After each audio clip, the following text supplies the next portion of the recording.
As I got another rhyme, another rhythm for y'all to listen. I'm never quitting on my mission, I'ma roll with what I'm giving. Got some ambition, this new edition, filling positions. Looking at the void in myself and feeling what's missing. Better watch the way you going, better go in the right direction. In the moment you stressing, but you gon' be counting blessings. And I know that for certain, keep on working, open curtains. Haters swerving, cause they ain't ready for your final version. I'm never gonna give up, fall down, I just gotta get up, yeah. Cause this is my road, let's camera action, I'm ready to go. You're listening to the Tom Ficklin Show on WNHH-LP 103.5 FM, New Haven.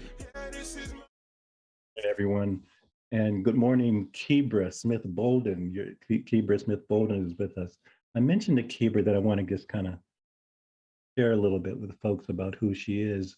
And I don't typically pump people on the back that much. I let them kind of talk for 55 minutes, and hopefully you'll feel the content and the diligence and the commitment and the dedication of my guests.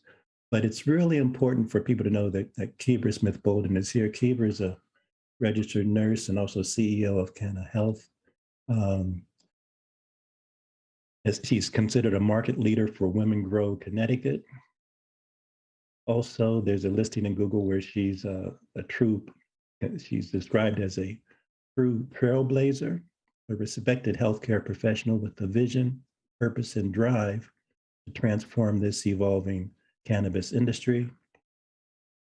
Another listing references her being a registered nurse and founder of Cannabis Health Certification Centers, which is dealing with medical marijuana, and an expert on topics such as these. In the Pittsburgh Courier, which is I'm from Pittsburgh, that's my hometown.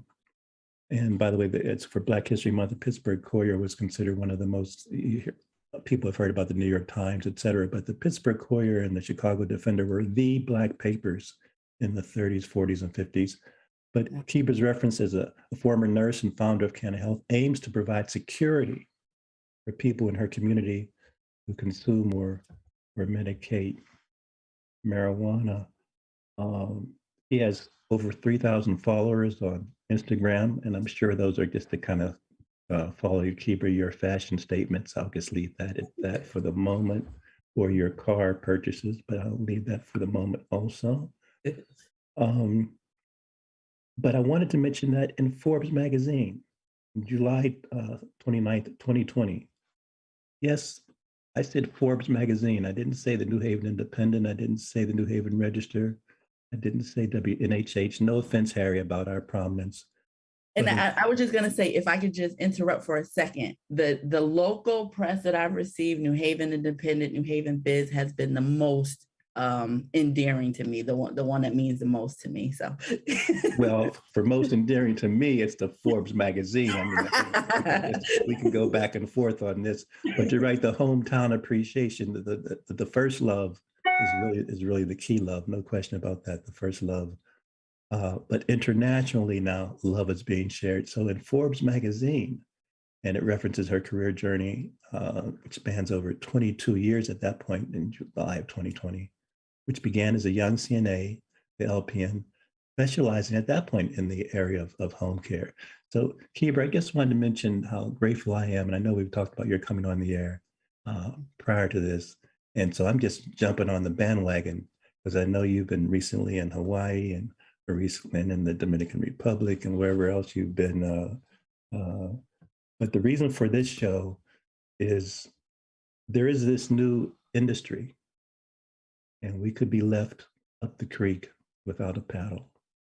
You have spoken on symposiums, you've spoken to the Greater Haven Chamber of Commerce, you've spoken for various state organizations, you're a member of various policy organizations, you've spoken around the country on this topic. So I'm not going to confine you to how you might want to express yourself. This is an evolving thing. I hope to have you back, but we are going to try to focus on, and I love the way you kind of references to me before we came on air, our responsibilities, not your responsibility, not my responsibility, but our responsibilities to participate in this industry. But what does that mean in terms of advocacy and education and proficiency? You shared the word proficiency with me. I mean, that means effectiveness, professionalism, commitment, accountability. and then the ancillary services and businesses that people might not be aware of, Mhm. and the importance of knowing these laws. Right. Social equity funds, $50 million promised in the community investment portion. So let's kick it off, and Okay. we'll just go through that right one by one, Okay. in terms of our collective responsibilities in order to participate in this industry. What does that mean? Mhm. to It you? means a lot. It means that, well, I just want to backtrack a little bit. The Okay. legacy market has been in our community for decades now, Yes. thriving, growing, keeping the community medicated when the government wasn't on our side with that, when it wasn't legal. And so we have a lot of people who have been engaged in cannabis activities in one way, shape, or form or another in our community. And so the number one goal is to help transition those people into a legal market. That though requires now a different set of skills and knowledge and expertise in addition to what we already have in our community. And so what I'm seeing is a total disconnect. So either it's people in the legacy market who are thinking about getting involved in the legal cannabis industry, but are failing to acknowledge or be attentive to the fact that there are a lot of compliance related issues in cannabis. There's seed to sale tracking. So even if you're just doing delivery, you have to track that. So you have to have a software system and to be able to accommodate that. So I just really am hopeful that people hear this message today, that I would love for everybody to be involved in the cannabis industry. I really would, from our community, if they want to, if that's their desire. However, this is not for everyone. Everyone will not become owners, even though our communities were affected by the war on drugs. This business opportunity or the opportunity to engage in the cannabis industry is not something we're entitled to. It's not an entitlement. You have to work for it. You have to be prepared for it. And that's my concern in our community right now. For the last 4 or 5 years, I ran around the city, the country, saying cannabis is about to become legal in the state of Connecticut and several states across the country. We as a community need to be prepared. We need to be prepared because we number one, despite our history, some people's history in the legacy market, this is a brand spanking new industry. So we have to research this industry. We have to know about this plant and how it works. We have to understand regulations and compliance, the laws surrounding this. And we also have to be, again, proficient in what we are doing. Now, when you're a person of color, you have to be the absolute best. You have to cross all the T's and dot all the I's. And so, I'm hoping through this conversation, we'll just start to break down some portions of this law, how we got here, so many elements and what we need to do to go forward from here. Is there information currently available as we speak about, as you say, the regulations and the appliance, the application process, et cetera? Mm-hmm. So the Department of Consumer Protection is the regulatory body that is going to oversee adult use cannabis and currently oversees medical cannabis programs. They will continue to be that regulatory body. The Social Equity Council will oversee the social equity aspects of things, from the actual licensing of social equity applicants to the distribution of funds to those license holders once they become social equity license holders, including also how they're going to distribute those funds to communities. So the Social Equity Council works in conjunction with Department of Consumer Protection. So between those two agencies within the state, you can find all of the information you need to know. Again, DCP for regulations, for licensing procedures and processes in the actual license portal. And then Social Equity for guidance on how this is going to be implemented on a social equity level and within communities. And let me And I really appreciate the detail that and the specificity that you just shared with us. Mhm. What worries you? Is this train so far out of the station that if we do get on it, we'll be at the actual last car, or is there some way for us to get into the driver's seat? I mean, there are several things that worry me at this point. Number one, I think it's important for, again, that distinction that I just made between DCP. Well, it's actually three distinctions that our community needs to understand.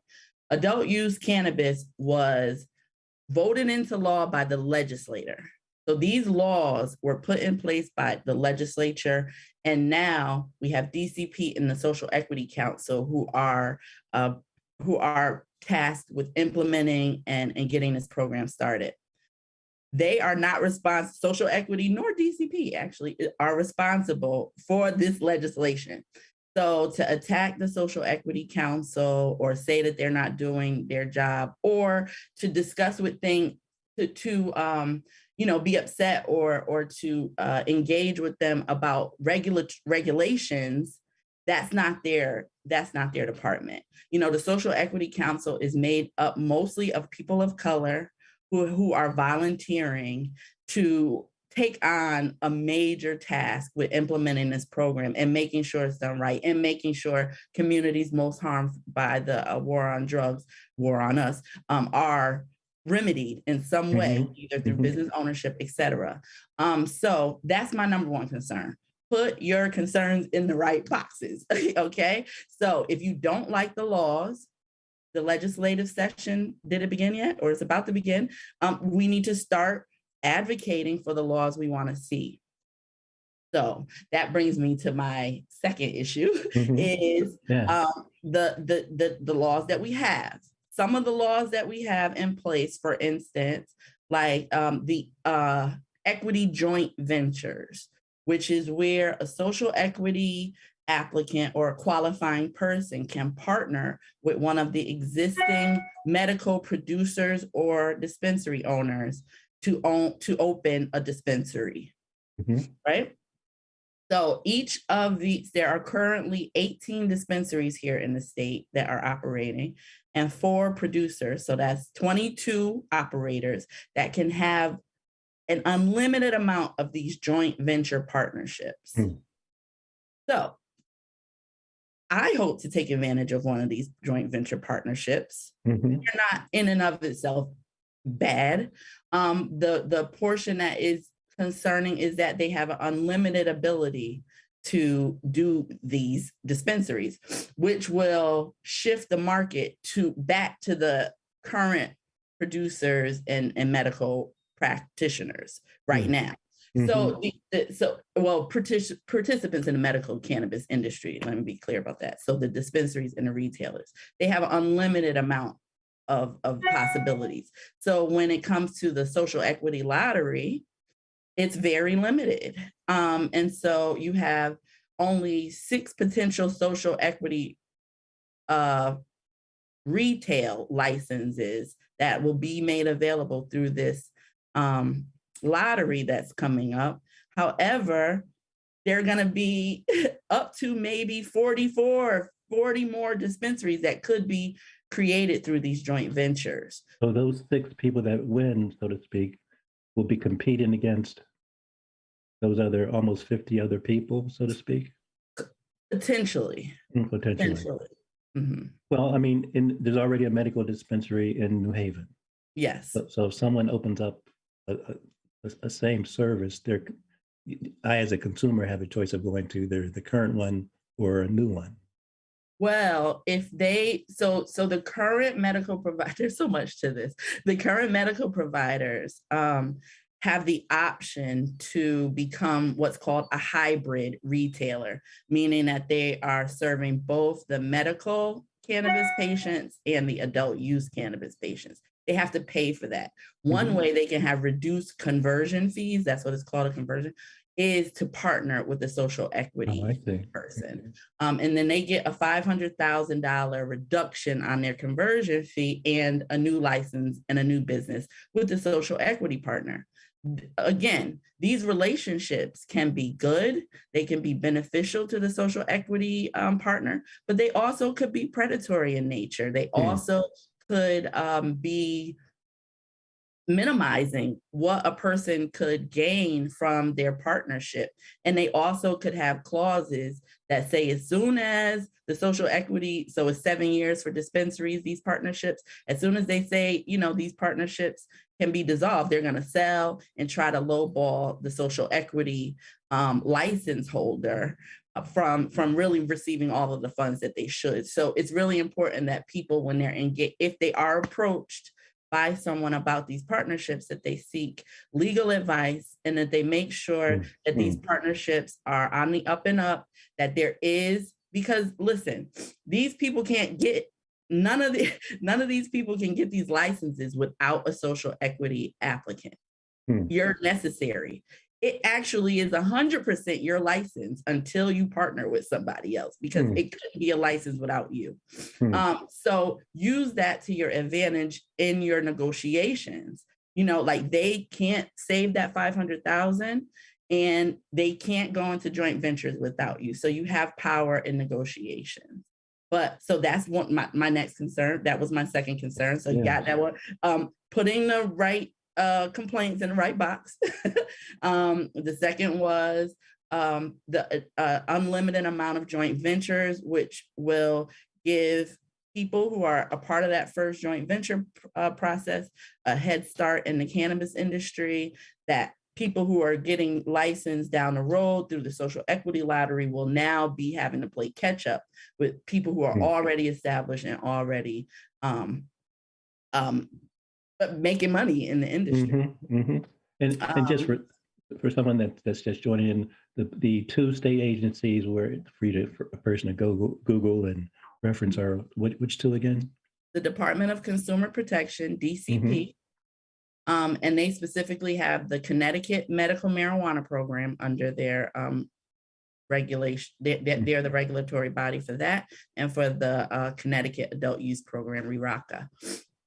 And let's take a step back, and I really appreciate your taking time this morning, because I know you were been recently traveling, even in terms of jet lag. And last night you got an award from the St. Matthew's United Free Will Baptist Church, which is just so important. But take us back to when you mentioned that you were active with various state organizations and state capitals and lobbying and protesting. It wasn't just a haphazard endeavor. I mean, you actually had to testify. You're actually involved with protests. You're also involved with legislation, advising people.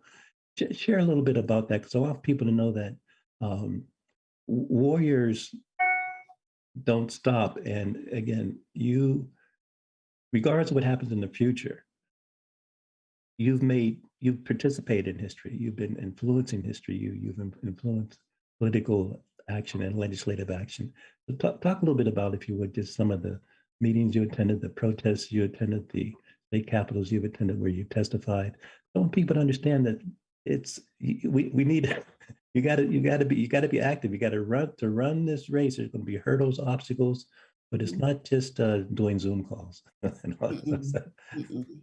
And let me tell you, a lot of it was a major sacrifice for me. You said at the beginning, and a lot of people know I'm a registered nurse and a practicing registered nurse. I still work, actively seeing patients in the community. And at one point I was unable, so I was going to the Capitol, very visible with my protests against cannabis prohibition, and testified and brought experts up to the Capitol to help to inform and educate legislators, and spoke around the country about urban trauma and the effects the war on drugs had on our community, and almost lost everything because I was so visible.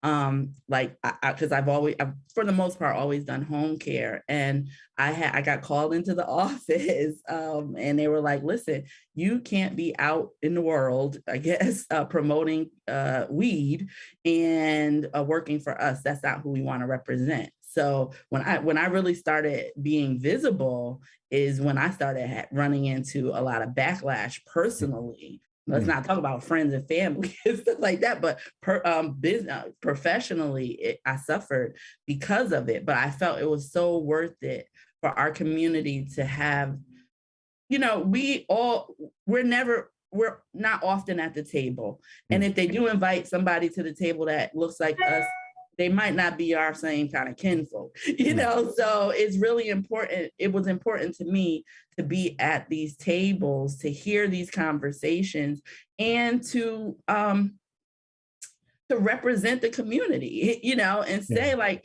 this is not going to work for us. This doesn't work. This can't happen in our community. And it's really interesting growing up here in New Haven. I never, ever, ever went to the Capitol for anything. I never thought I could, influence laws and policies. But someone blessed me with a book called Health Policy and Politics. And as I endeavored here, I just started becoming more knowledgeable and obtaining some wisdom about how to interact on a legislative level, how to advocate for your community and how to influence policy. And a regular person with no political background, history, or knowledge was able to influence legislation here in Connecticut that benefited my community. And I think it's important that we all know we could do that. I mean, my mama thinks I'm special, but beyond that, there's nothing that special about me, from anybody else who sees an issue and wants to be a part of seeing that issue corrected and really engaged in policy creation. And you don't have to have any special degrees or, abilities, only the passion and the desire to make change happen. But before we go to medical dispensaries and Canna Health and how people could get their medical marijuana card, because that still is going to be operative. I mean, there'll be retail, but people can fill it. I want to, and you reference your mother, and I want to get somewhat personal. But again, there's a person called Hattie Turner. So chat about why that smile comes to your face. Yeah, sure. My grandma, I'm looking at a proclamation from the mayor from her. I keep it in my office. My grandma Hattie was one of the most all of my grandparents, to be totally honest, were very influential in my upbringing. My mother had me when she was 16. And so my grandparents were my pseudo parents, and my grandma Hattie, from a very young child, I would be with her all the time. And people would come up to us. I would remember and be like, Miss Turner, you changed my life. You did, I'd be like, what are you doing exactly? And I found out that she was a juvenile screener. So anybody who got arrested in the city of New Haven under the age of 18 had to talk to my grandmother, and she would go to their homes and like let's say the young man or young woman was stealing from the grocery store. She would go and look in their refrigerator and say, well, this is why he has no food. Let's get them food. Mom, let's get you trained. Young man, let's get you in the Q House after school program and really put you on the right path. And so that's what I grew up around. This is what I grew up seeing. And so as I, grew and had a family and began working and became a nurse, she always encouraged me, was very, very proud, and always was still very active in the community up until she was 88 years old. She suffered an aneurysm. The aneurysm just devastated everything about her. And my grandma Hattie was fly, driving, still out, very active in the community. And she was just a totally different person. And so, we sent her to rehab. Well, she was in the ICU for a very long time, which is traumatic in and of itself. Then we sent her to a rehab for, to get her strength back, and nothing helped. And so when she came home to live with me, I'm taking care of her, and she's not getting better. And I am not one of those that I'm like, I need to be able to help my grandmother. And I prayed and I asked God, show me what to do for my grandmother. And just like that, I remembered that my grandmother had told me she had to smoke a joint and take a bath because she had severe arthritis throughout her entire body, and she did not do well with traditional pharmaceuticals. And so I was like, okay, we get grandma high, as far as I do at the time, and but we medicated my grandmother, and within 4 weeks, saw a complete turnaround in her overall health. And I always just like have such a real thanks in my heart, you know, because if it hadn't been for that situation, I would not be on this path. Like at the time, I felt like it was a blessing to be able to care for my grandmother, but I realized that it was really a blessing that she left me with, because this started me on my path here.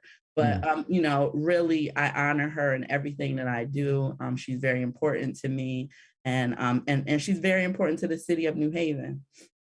Excellent, excellent. Let's jump to the medical benefits. I'll use the word benefits. Certainly, one can dispute or contest that allegation, but I'm comfortable in that word being used in this forum. And your role there, in terms of, because you have 4 locations now in the state. So what I did with the and I'll say this quickly, with the pandemic, we were able to streamline our services and do a lot of telehealth. So I was able to close the brick and mortars, and now we just have a primarily online process to become a medical cannabis patient. And let me just tell you why Canna Health was so important to me. It wasn't, of course, our primary goal and our reason for existing is to provide access to medical cannabis to inner city communities and people who want to use cannabis as an alternative to pharmaceuticals. That's first and foremost. When I first started before I started Canna Health, the closest place you can get your medical cannabis card was in Monroe, Connecticut. Just the idea of people from New Haven driving to Monroe made them uncomfortable. You know, so I placed our first Canna Health right in the center of New Haven. We're on Central Avenue. We made it accessible. But in addition, what Canna Health's goals are to keep people out of prison. So, you know, if you are a medical cannabis patient and you consume cannabis, and let's say you're on probation or parole on a state level, you're protected from being violated and sent back to prison. And we know that prison in and of itself is trauma inducing. Like the whole point of prison is to break your spirit within 30 days. So when people are coming home, they're coming home with several additional traumas probably on top of whatever happened before they went home. And so for them to be able to medicate with cannabis, safe, natural, what is really important for them. That's the only option that a lot of people would consider. And that was a violation. So Canna Health has kept people from being violated, sent back to prison. Canna Health has kept people in their homes. A lot of times if someone is in public housing or rented housing and they don't own it, they are restricted from, you know, consuming cannabis. But if you have a medical cannabis card, you can't be discriminated against for housing, for school, education, any of that. So, or employment as well, which is really important.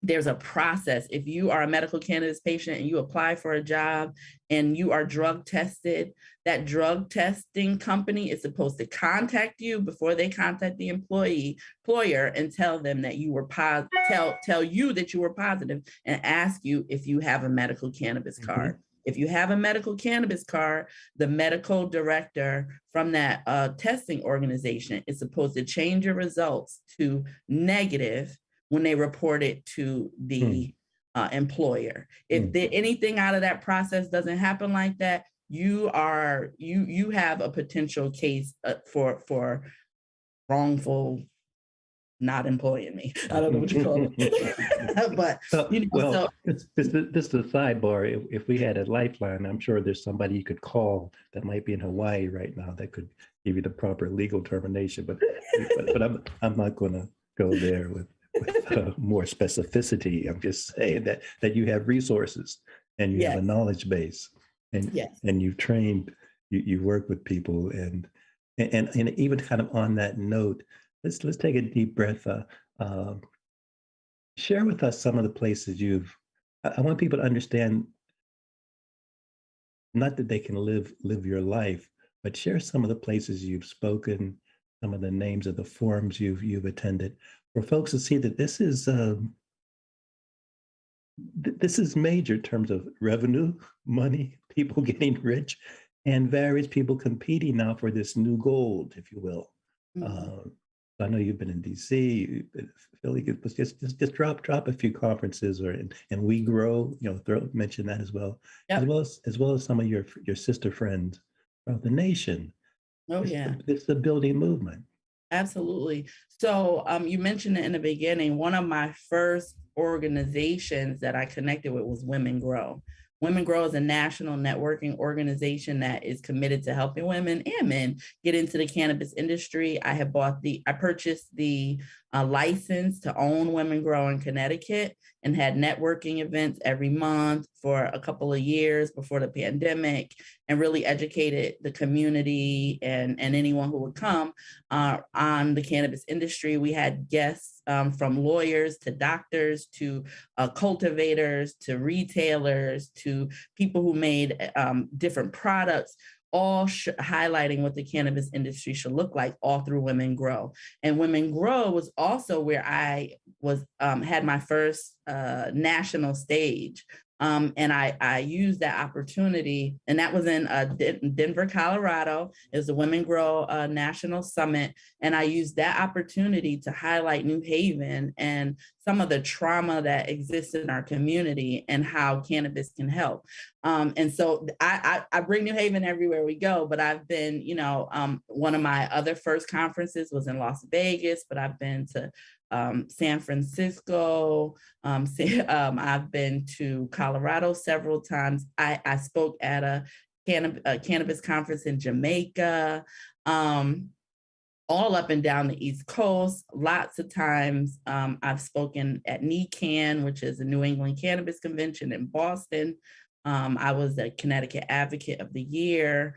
But let me just tell you though, it's all this traveling up until recently. I'll say the last couple of years have been mostly pleasure traveling, but for the 3 to 4 years prior to this, were all like bootstraps. Like I had no money, no. So maybe I would get a company to sponsor me to go. And then you talked about some of my sister friends. One of my really, really good professional cannabis friends is Margot Bruner. She's out of Michigan.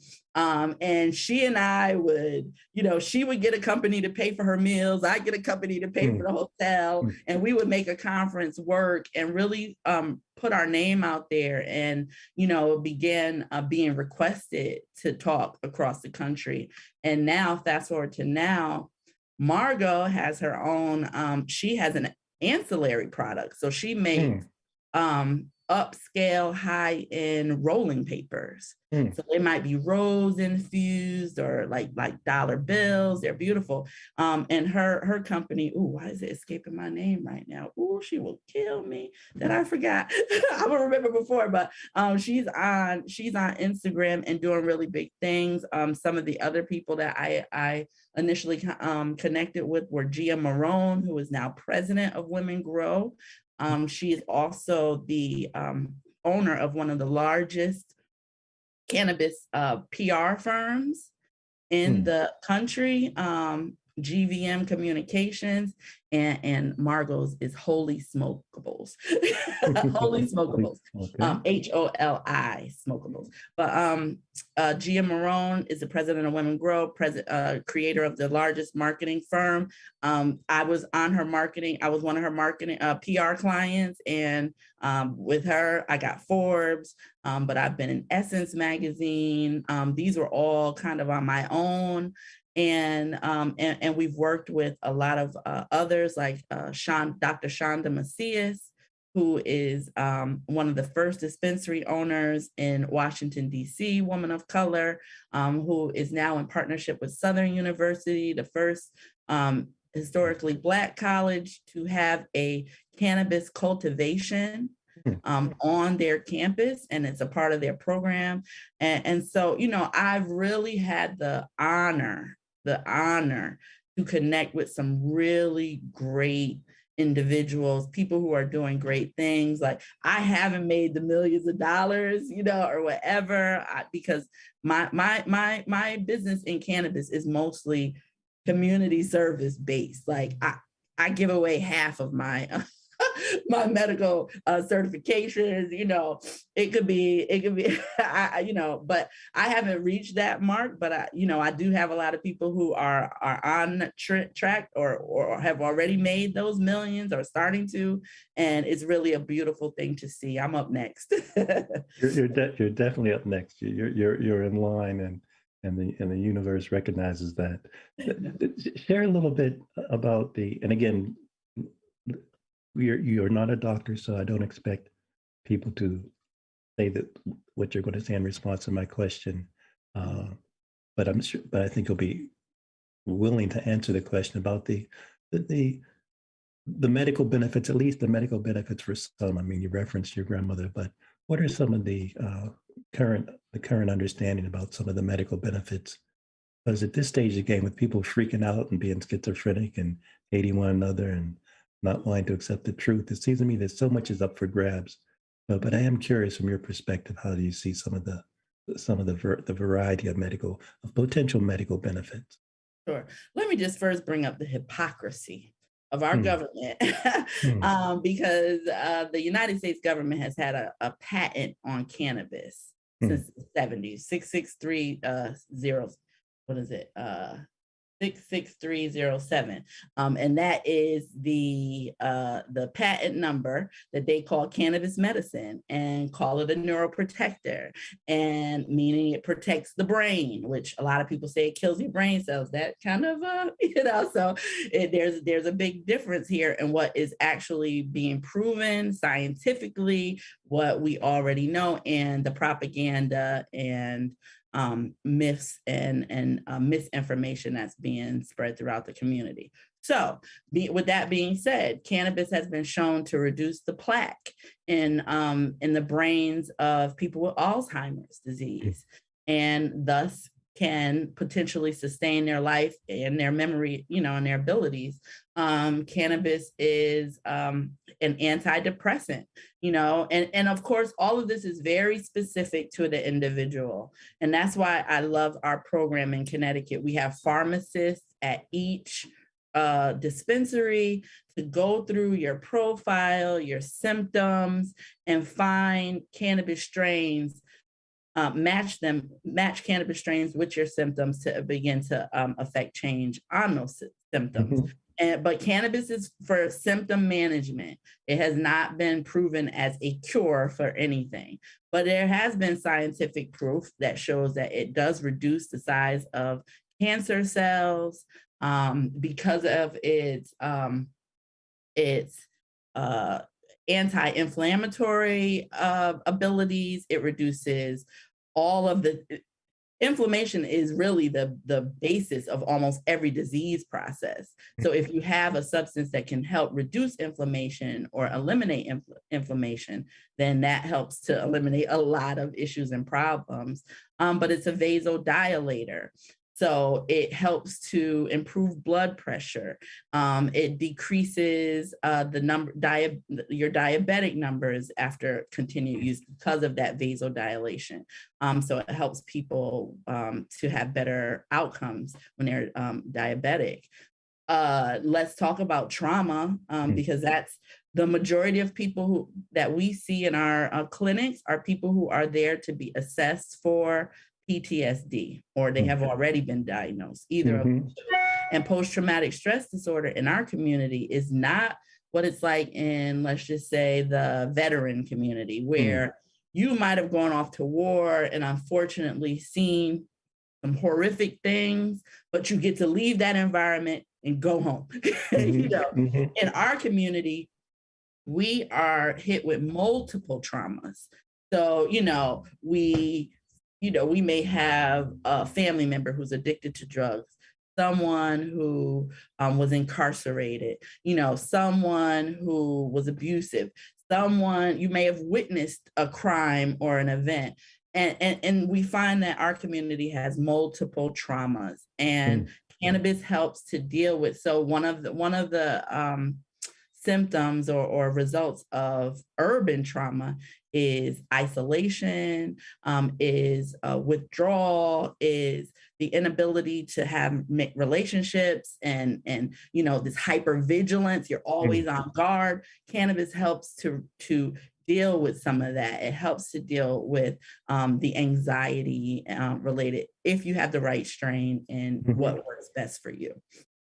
And I really appreciate your sharing that. Talk a little bit about when you mentioned the strains, and I'm not assuming, I know you may not have your pharmacology degree, but there seems to be a lot of additional research and new research on better strains or more effective strains, or just strains that are good for this or good for that.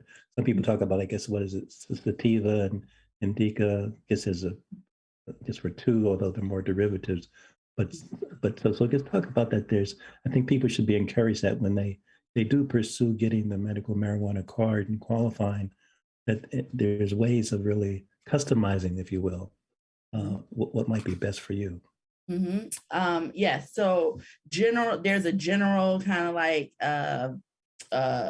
what do you call it? Like way in which we identify cannabis strains. So there's sativa, which is more thought of an upper heady kind of response to a high. Indica is more of a body high. You might be more they call it in the couch because a lot of times you just kind of are like stuck a little bit, but usually you're pain free, you're symptom free as well. And then there's hybrid, which is a mix of the two.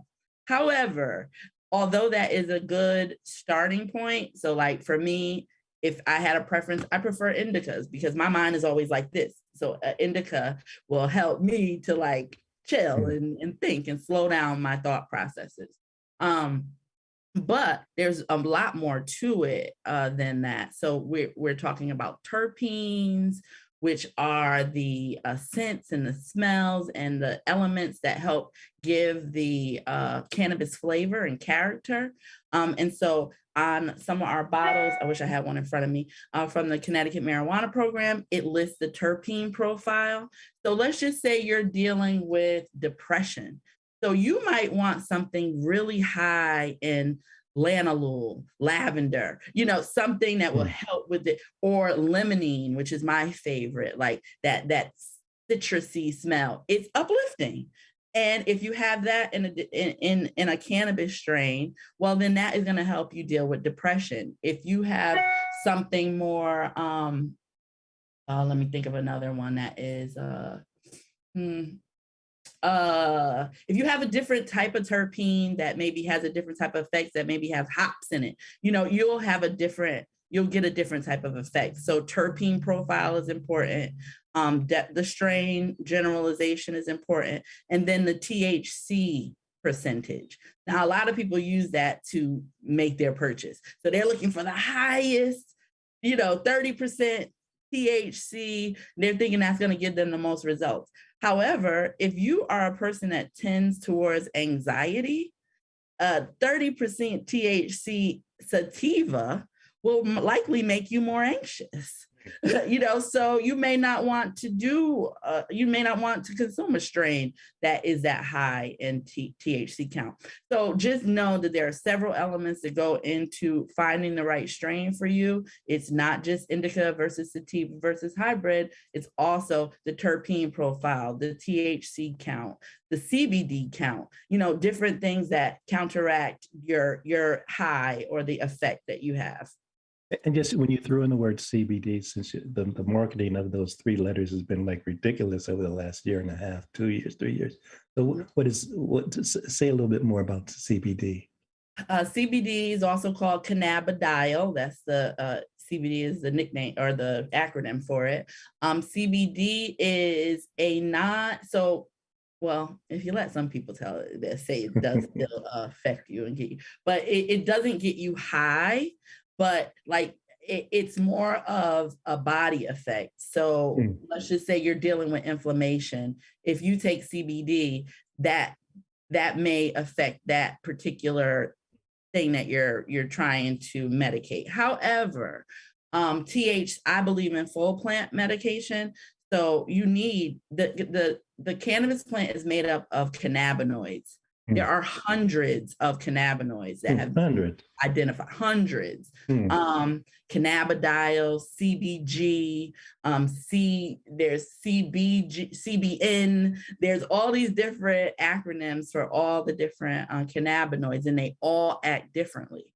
So again, when you're looking at that profile, when you go to a dispensary and you're like trying to look at what you want, the effect you want to have, Yes. you want to look at that cannabinoid profile too, because I know that CBG is a sleep enhancer. So I'm not gonna consume CBG in the morning, but someone else, might want it just to consume it at night. And so it's important to know what each of the cannabinoids do, how the terpenes affect the cannabinoids, and then how the overall designation of indica, sativa, and hybrid all work.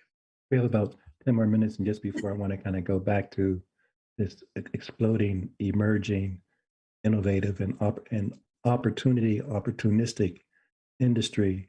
But as you mentioned, at the dispensaries, correct me if I'm wrong, but there's a pharmacist that will help guide you through the process. I mean, perhaps not just even your first purchase, but maybe even every purchase.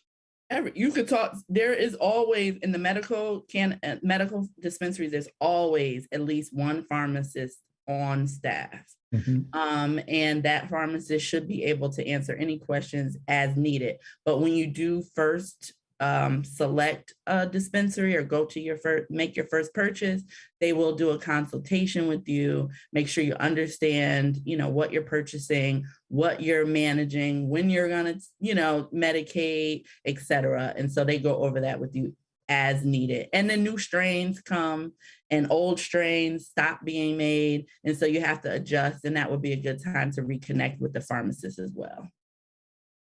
And Canna Health, I mean, has it been good? It's been good to you. You're looking forward to it continue to be good to you. Oh yeah, I mean, there's many reasons why people should continue to obtain their medical cannabis cards, or certification, I should say, including the fact that medical cannabis patients can grow cannabis at home, up to 6 plants, 3 mature, 3 immature. But that's something that only a medical cannabis patient can do. And again, those protections, if you're consuming in an adult market, you will not have those same protections that a medical cannabis patient would have. And a lot of people just want to have the confidence in saying, like, my doctor prescribed this, and I'm consuming it responsibly with my prescription. Indeed, absolutely. And we have about 9 minutes or so. And as you know, the drill, Harry will play the music and that will kick us off. But I try to sometimes not embarrass him and force him to play the music. And I really have enjoyed this conversation. Again, the 2 organizations, state organizations that people need to really be close to if they're interested in increasing the learning curve, and then just kind of share. I think you've had some classes. But the two agencies, and then what's else on your mind for the next 9 minutes? Okay. So yes, again, lots of information and lots of guidance and regulation through the Department of Consumer Protection, DCP. That's where you will actually fill out your application to apply for the lottery and everything, actually, through DCP. They are the regulating body. The Social Equity Council is overseeing and implementing the social equity portion of the program. So they are going to oversee licensing of social equity applicants, including the joint ventures and the Section 149 license, which is outside of the lottery. And they are the ones who are going to decide who gets technical assistance, meaning like how you get help through the process, how much money you're going to receive. There is $50 million that was bonded for our social equity fund to be able to be used again for people with licenses, for startup costs, for technical assistance, for training, et cetera. And then for the communities in which these businesses are operating and or have been identified as disproportionately impacted areas. So like New Haven is definitely a DIA, disproportionately impacted area. And so the city of New Haven, well, I hope it's not left to the city, Lord Jesus. I hope that they identify organizations that are actually doing work like Sean Reeves, like, Maurice Williams, like people who are doing hands-on groundwork should be receiving this money. And so it's important that the community knows that it exists so that we can be a part of the conversation with how it'll be distributed and to whom. Just when you were just talking about and let me just say, because that money does not have to be for cannabis businesses. Okay, so elaborate a little bit more. What could it? So the point of this fund is the acknowledgement to an extent of our state in saying we disproportionately arrested and impacted certain communities. And so now because of that, we're going to create business opportunities for some people to get in, but we are also going to provide funds for those communities to repair themselves. And so, go ahead. No, go ahead.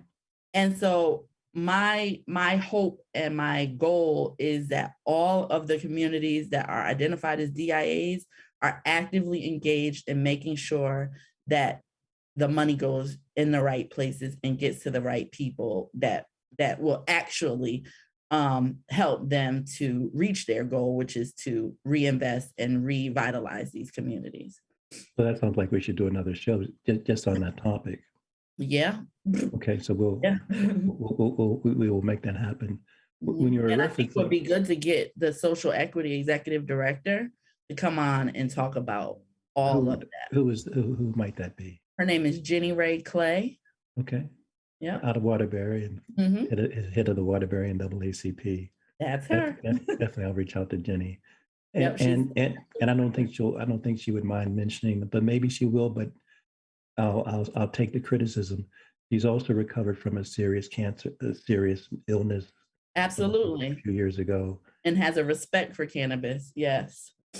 And I only reference that, listeners, not to put people's medical history on blast, and that's why you have HIPAA about privacy. But we got to realize we're a fragile species in so many ways. And so to seize on every opportunity we have to be healthy, to think healthy, to live healthy for whatever number of minutes, days, or years we may still be on the planet, because that's kind of an unknown, it is so key. I want to reference, as we kind of conclude, there are some towns that are passing legislation prohibiting the establishment of these retail operations. What does that say to you?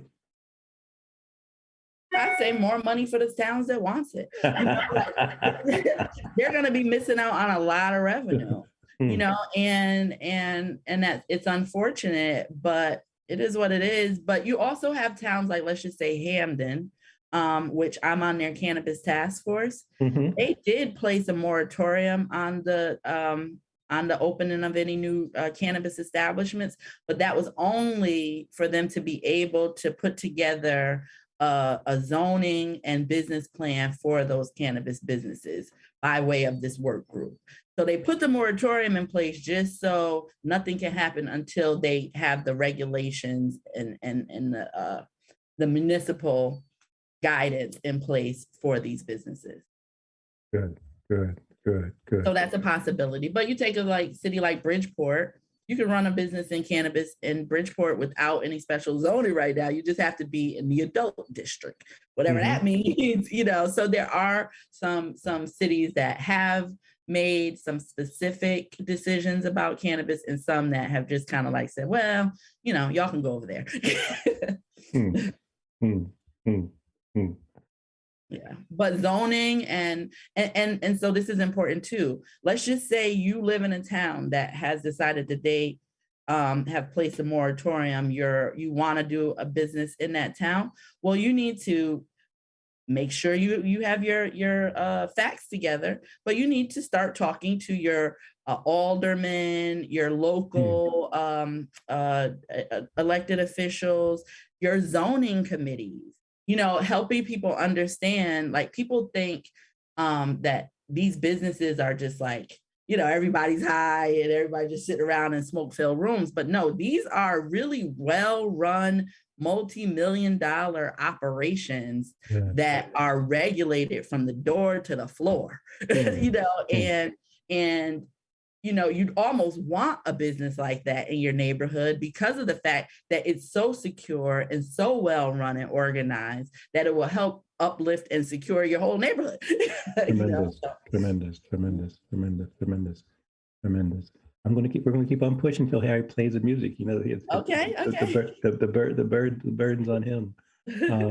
For the young ladies that might be listening, I guess I want to give you a chance for some closing remarks.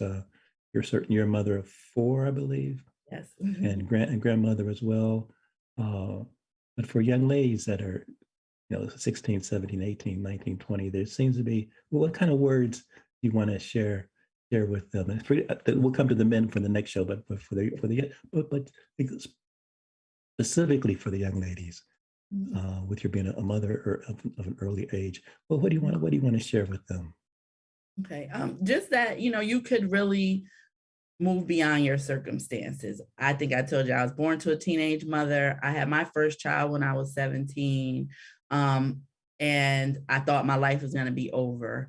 I received a full scholarship to Morgan State University with my baby, breastfeeding and everything. I went to school, I came back to Connecticut, continued to pursue my education, continued to push beyond my circumstances to be in a better place because I knew God had more for me. And I know that for anybody I've encountered, God has more for you than where you are. And it's important that we position ourselves to be used and walk down the path that he's given us. Don't limit yourself just because of what you could do, because we could do all things through Christ. Excellent.